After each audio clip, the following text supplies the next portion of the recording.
So we have S tier, A tier, B tier, C tier, D tier, and didn't play, because that is technically applicable. That being said, there's not a Halo game that I don't like. So this is, I'll be there.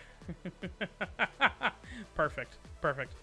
No, I'll just send you one, dude. It's all good. Surely Ghost must have, like, some kind of very quick 1 hour delivery, right?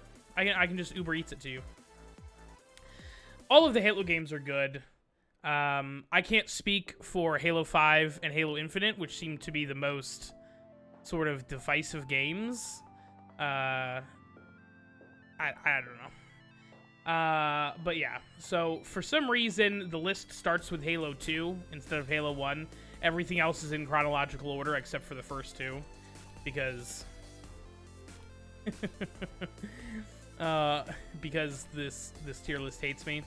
Halo 2 is B tier for me. No, it's not. It's A tier. Halo 2 is A tier for me because it's a great game, but it sort of falls into the trap of being, like, a little bit too long. Like, because we have the Master Chief's perspective and the Arbiter's perspective, the game is, like, twice as long as it needs to be. And I'm like, ugh. No, we haven't even gotten to the canceled takes yet, please. Believe me. Halo 1,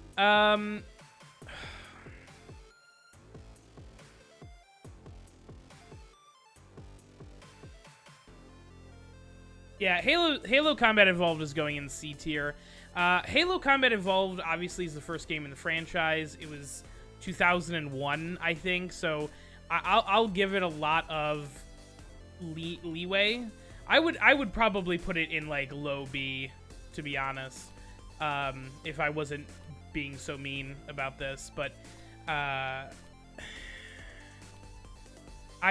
can't get over how repetitive some of the Halo CE levels are, and it's just not fun.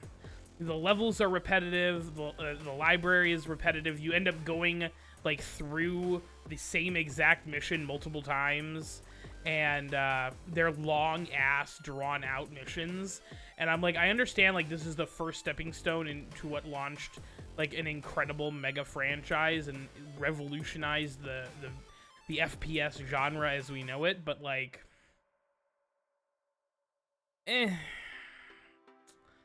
I did know about that. There was, I believe, supposed to be, like, a whole Warthog run section in Halo 2, where you were driving a Warthog through the ship that you eventually get transported to Earth on, and I don't know if there are any other levels, but that was the one I for sure know about. And I've seen people actually, like, because the files are still partially in the game, or they recovered it from an original copy or something, and people have actually been able to go in and check out what that, like, half of a level was like. And I'm like, I'm glad they didn't do this, because I feel like the iconic Warthog run in 1 and the iconic Warthog run in 3, like, you just, like, that's all we really need. Like, we don't need, yeah. Like, I'm glad they didn't put it in, because I feel like that, like, the finishing the fight is the perfect way to end that game. That's the perfect way to send that out. Like, anything else, Like, even the aircraft, because there's not, like, a traditional Warthog run in Halo 4, but there is the ship section with the broadsword, and I'm like, this doesn't feel as epic because it's not at the end, and also it's a lot more combat oriented and, like, less, like, there's obviously, like, steering and dodging and, like, you know, looping around you have to do, but, like, it's much more of, like, it feels less in control. I don't know, because it's I think mostly because you're always jetting forward. I don't know. Anyways, I'm just delaying the inevitable. Obviously, Halo 3 is an S tier for me. That's not even That's not even a question. Halo 3, I will say is a low S tier. It's a shorter game. I feel like they sort of split the baby. Halo 2 was a little too long, and Halo 3 could have been a little longer. But it sort of wrapped everything else up in such a beautiful way. And it did something that Halo CE did, but it did it in a way that was way better. I know I just was talking about how Halo CE had missions where you basically went one way in mission 3, and then mission 4 you just turned around and went right back out the other way. And that was a huge detriment for Halo CE. In Halo 3, there are 2 missions, the Storm, where you're going through and trying to break a hole in the Covenant's defenses to get to the Ark, and then the next mission, which is Floodgate, where the Ark has left, or the ship has left, the Ark portal has been activated, and the Flood come to New Mombasa, and you have to fight your way back through that same, but you basically go exactly back where you came from, and find, like, Cortana's message. The difference is that they're very different feels. Like, the Floodgate has a distinct horror game feel throughout the entire mission, and it really feels like the Flood are here to fuck you up, and it's, you know, it's as close to a horror game as you're gonna get in the Halo franchise, I think.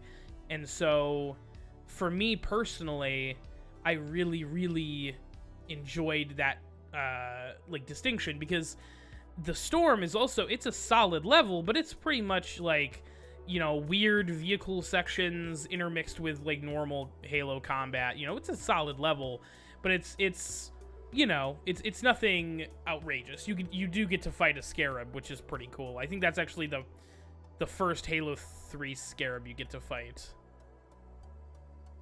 Yeah. So, I don't know. There are things, you know, the death of Miranda Keyes, the death of Sergeant Johnson, the death of 343 Guilty Spark, you know, the death of the Master Chief. There's a lot of stuff that hit in Halo 3 that, like, it was just the perfect culmination of the franchise at that time. And if there was never another Halo game, I'd have been very sad, because my 2 favorite Halo games are coming up, but that's, you know, that's what we're looking at right now. All right, Halo 3 ODST. This is where Bane starts to get really mad. He's starting to get real mad. Halo 3 ODST is the best Halo game. It's the best. It's unequivocally, unbiasedly the best Halo game, and I'll tell you why. Because you're actually playing a character that the Rookie is a character that is fallible. The Rookie is just a dude with a gun trying to protect his homeworld from an unending onslaught of aliens that want to kill them. And that's it. That's the entire game. How are you doing, Slenderman? Listen, hold on. ODST was not a contractual obligation. It had brutes. It was a contractual obligation. But it was a contractual obligation that allowed Bungie to get to the games that they wanted to make. Halo 3 ODST was supposed to be DLC, and then they launched it as a full-blown game to finish their contract with Microsoft faster so they could start producing Destiny. I'm all for that. I'm all for that. Because Halo 3 ODST gave us Firefight. It gave us a lot of interesting characters. It gave us Buck, who was the best part of Halo 5, easily. I've not played Halo 5, but I know from the cutscenes that I have seen Edward Buck is the best part of that game, easily. But that's the thing is, we don't have the Master Chief, but we do have Dare, and we do have Buck, and we have, instead of Cortana, we have the city manager, whose name is escaping me at the moment. What a fucking fake fan I am.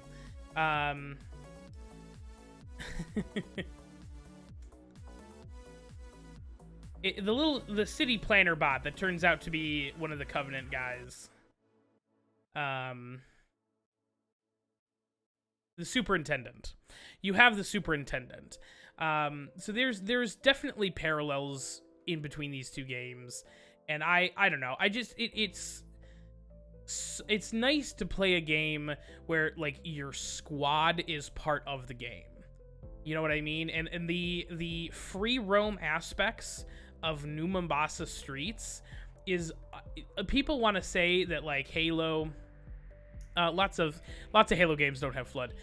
Literally every game after 3 doesn't have any flood. The people want to say Halo Infinite had the first like pseudo open world. It didn't. Halo 3 ODST had the first pseudo open world. The New Mombasa streets are one of the most interesting, creative sections of any Halo game, period, if not the most. And there are technically elites. They're just all dead because the brutes killed them, which is part of. No, it doesn't. It most certainly does not. You fight the Prometheans and you fight the Covenant. That's all you fight. There's no flood in 4. There's no flood in 5. And there was theories that there was a flood in Infinite, but there haven't been any confirmed reports that I've seen. So. As far as to the best of my knowledge, there has not been. That's actually not true. I lied. There is the flood. The flood does exist in one game after Halo 3, but it is not an FPS. In Halo Wars 2, there was a DLC that introduced the flood, and you could play as the Banished in Halo Wars 2 against the flood. Yes. Halo Wars I think came out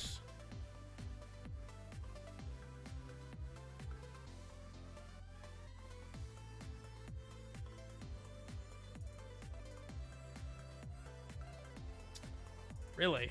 Yeah? Yeah, all right, fair. Halo Wars did come out after.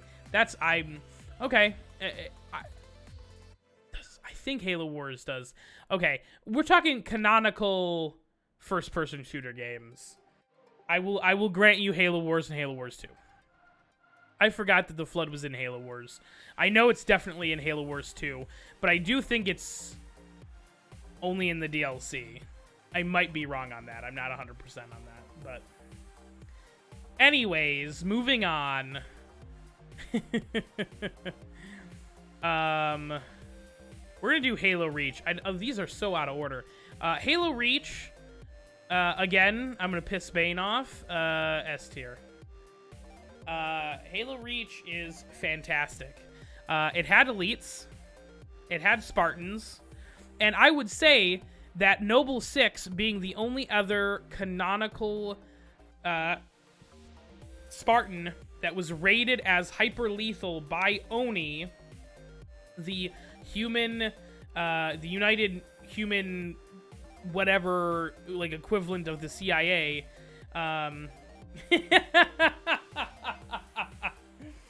Get me in there! Oh, okay. Well, maybe we'll play Halo Reach then.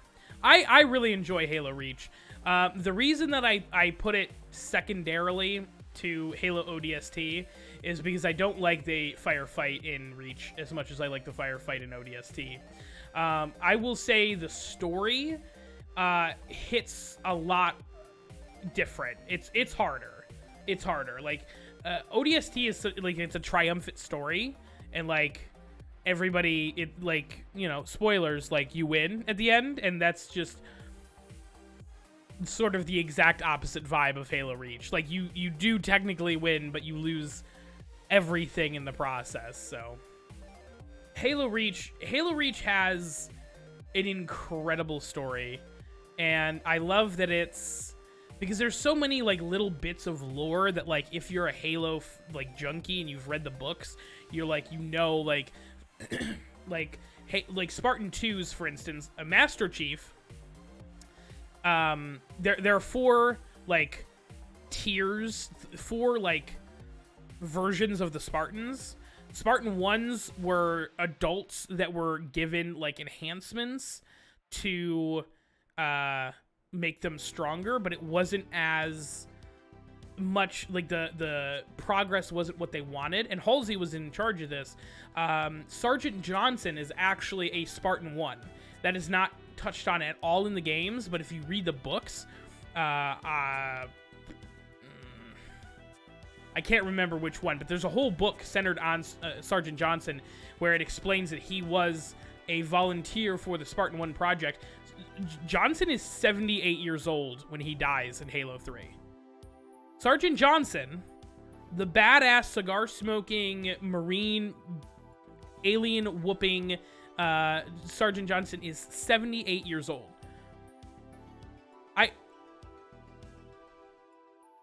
What? That man took a full blast laser to the dome and still said, bitch, and still hit 343 Guilty Spark before he went down. Incredible. Anyways, Master Chief was the Spartan 2. That was, they kidnapped kids when they were 6 years old. They sent a clone of the kid to the families without them knowing, and then like 6 months later, the clones all died, so that obviously the families would be very sad, but there would be no question about where the kids went. And these 6-year-olds went literally like a decade and a half of intense military training, which eventually ended with getting like cybernetic enhancements, in addition to they've been receiving like chemical enhancements the whole time. But they created these Frankenstein-like monsters. Yes, Bane is correct. It's a Flash clone. The kids were supposed to die, so there wasn't any like question of like, why are there 2 different, like, why is there like 2 different John 117s basically? You know what I mean? Like, they wanted there to be like a finality to it, I believe. And because the family, like, if the kid just straight up disappeared, they'd always be looking, and if the kid like evolved, like lived long enough, like, they just didn't have the technology to do it either, I think is also part of it. But anyway, so yeah, so they eventually like created these Frankenstein mutant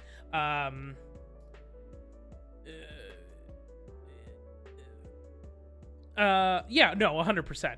Like everything that, like, Halo is super fucking, and that's one of those things where it's like, Halo is super dark.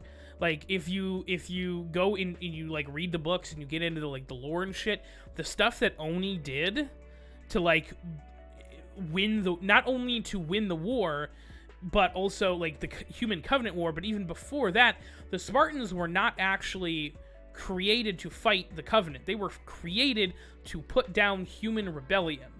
The Spartan program was started long before the Covenant stumbled upon the humans.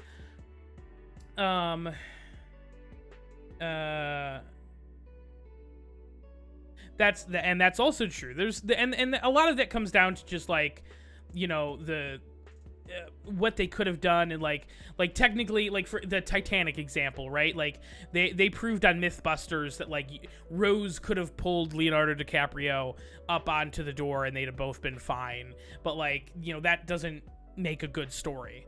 Oh my God, I'm not even gonna touch that. And so the Spartan 2s were these, you know, were reprogrammed to be killing machines. And so that was their whole thing, but it took so long and it took so much training, and they also lost like hundreds of, I'm gonna have to move that on this screen. They lost like hundreds of children through the whole process. Honorable. It's gonna get us all killed, but it's honorable. Because they spent so much time training them, and the training was so rigorous that it ended up like killing a bunch of the kids off. So after that, they started using for the Spartan 3 program, they used children who were orphaned by the Covenant, specifically to utilize that hatred and make them into basically like Spartan is 100% accurate. Like this was, they were animals to these kids. And so they basically took wartime orphans from the Covenant War and gave them as many cybernetic enhancements as they could, like even though they weren't like as young as they could have been, and said, okay, here you go, fight, and basically turned the Spartan 3s into like pseudo suicide. Like they would go specifically on like high danger missions because they were thought to be much more expendable than the Spartan 2s that had a lot more of a time investment into them. And so that was something that I always thought was like extra fucked up. And a lot of Noble Team, in fact, only one member of Noble Team is not a Spartan 3. Everybody else on Noble, including Noble 6, is a Spartan 3, except for, and I actually wanted to see if you guys know this, because it's a very interesting piece of lore. I think if you guys like look at the members of the team, I think you'll figure it out pretty quickly, but it's just like this fascinating little piece of information. And the Spartan Fours, who we don't see until Halo 4, Spartan Fours are basically like post Covenant War, and instead of like giving people like a lot of cybernetic enhancements, they actually just make the armor really good. So like a lot of people you see, like all of the Spartans in Halo 5 as well, like Eddie Buck was an ODST. He didn't get any special enhancements. Like he got some, but nothing that was like life-changing the way that the Spartan 2s or Spartan 3s were. Bane is absolutely correct. It was George. It's not Caboose, hush. But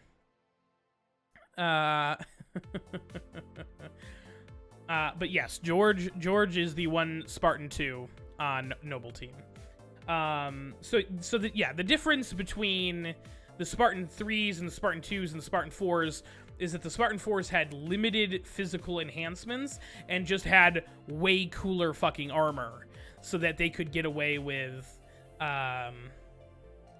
the power levels were pretty similar, all in all, but they didn't have to mutilate children to do it. They could take adult volunteers, and it's actually very funny. Alpha 9, which is this ODST squad that is in Halo 3 ODST, breaks up like a few years after the events of Halo 3 ODST. That's when Eddie Buck goes and gets like the Spartan programming. He becomes a Spartan 4. He goes onto the team that goes. He does Halo 5 basically, and then after Halo 5, he ends up reuniting with all of his old like ODST buddies, who also, like, most of them went through the Spartan training, and he reforms Alpha 9 and like does a whole bunch of stuff. Like there's a whole Halo book dedicated to like Edward Buck reforming Alpha 9 and like going and doing stuff. Close. I will say they were close to over 9,000. All right, I'm gonna finish this up. We've literally been talking about this for half an hour. Halo 4, I'm gonna put in B tier. I liked Halo 4. There are parts that I don't love about it. Like the soundtrack is currently copyright content ID matched on YouTube, so I'm trying to upload my full playthrough of the Master Chief Saga, and every single video that has any Halo 4 in it has got like a dozen or more Content ID matches on it because of the fucking soundtrack. So I'm not mad about that at all. So if you guys are going back and watching that and there's like long periods of time where there's just no talking, that's I couldn't do anything about it. I'm sorry. Like Halo, like, that's the thing. I definitely don't think it's as good as a Halo 2.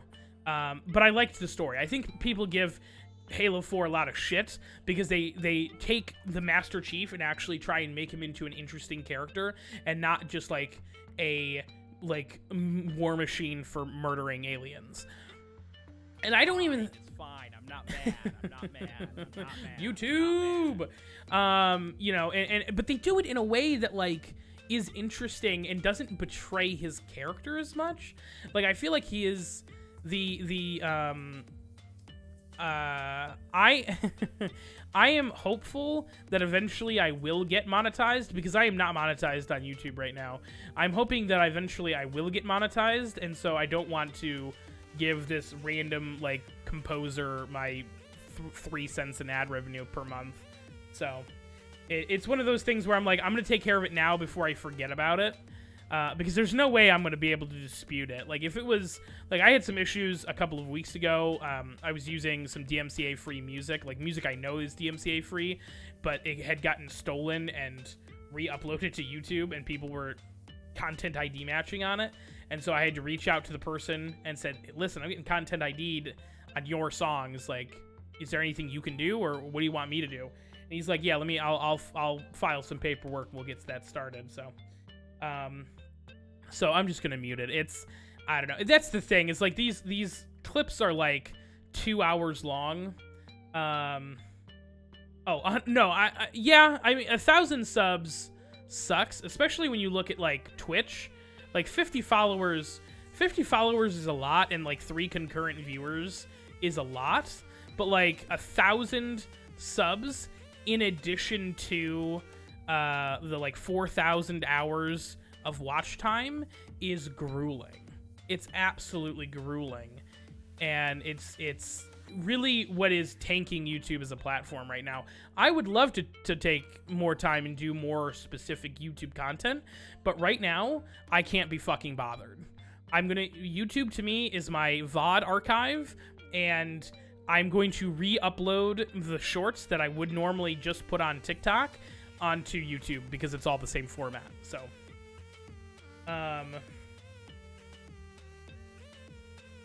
I would agree. I feel like there were moments where the Cortana stuff was like hit a little harder, but I feel like, I don't know, that like it was the ending also was kind of weird. Like they've focused so much on like her connection specifically with the chief, and I was like, that's the connection that I want to see, but I don't know. There are glimmers of greatness in that Cortana chief relationship, but I would agree with that.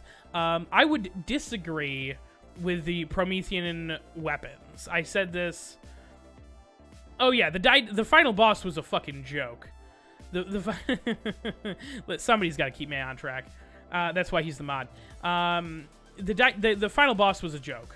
The whole final level of Halo 4. And honestly, that's why Halo 4, like, if I had a choice, I would probably put Halo 4 in high C. But I can't. The whole final level is a joke. The Promethean weapons I quite like. I think they feel alien to me in a unique and different way compared to, like, the Covenant weapons. Like, the Covenant weapons are weird and alien, and I don't like the Storm Rifle. They replaced the Plasma Rifle from the first couple of games with the Storm Rifle, which looks a lot more like a standard rifle in Halo 4. And I'm like, no, give me the weird-looking guns. Give me... Oh...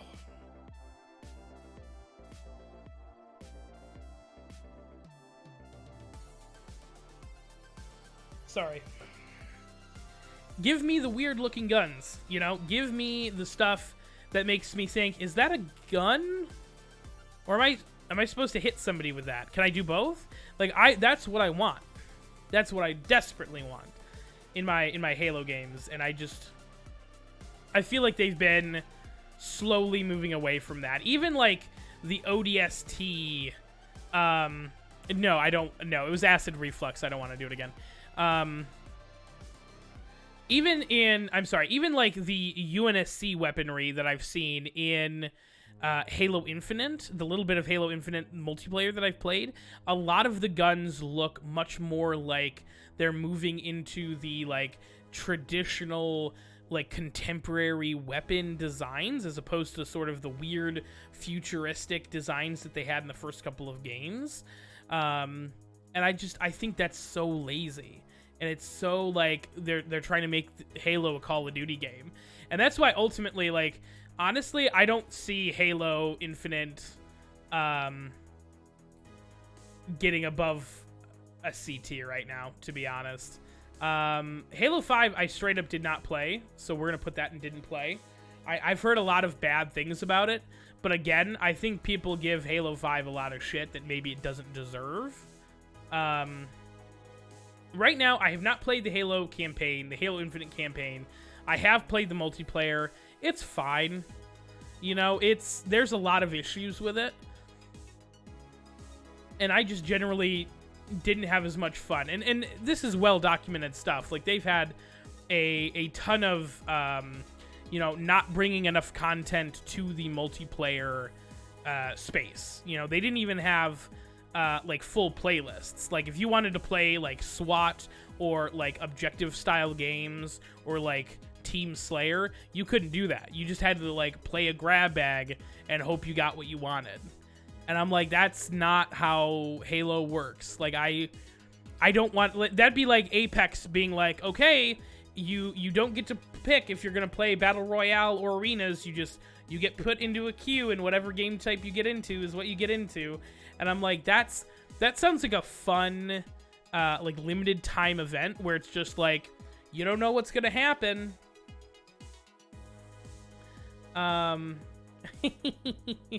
See, here's the thing.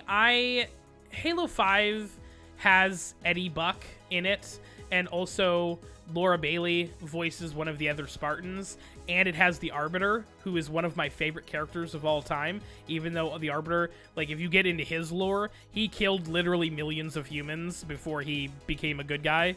So the fact that the Arbiter is a good guy after one game is kind of shocking to me. Which, that line in Halo 3 where Lord Hood is on the Covenant carrier and he's like, I can't forget what you did to my people. He's like, yeah, that hits. If you know the lore, it's like the Arbiter raised entire planets of humans before he got beaten on Halo. So I don't know. Like I said, I don't think Halo's is bad. Oh yeah, no, I'm not going to defend the monetization at all. Like, the Halo 5 was definitely the first game to, and maybe this was true for Halo 4 as well, but I haven't heard as much about Halo 4. Like, any sort of, like, randomized grab bag, loot box, loot crate sort of situation absolutely sucks. And I've heard nothing but bad things about Halo 5's like monetization and generally all of that, like their armor sets and stuff. And from what I've heard, I have not really messed around with a lot of Halo Infinites. Like I think I bought the season pass for Halo Infinite and then immediately stopped playing it because I'm a fucking genius like that. But the battle pass for season 1 sucked. It was absolutely miserable, and I didn't realize it until after I'd purchased it. So I'm like, oh, goody. I mean, that's dope because Reach is like one of the best like systems for that. Like Halo 3 and ODST were the best, but then Halo Reach and 4 were like 1 decimal point below, I feel like.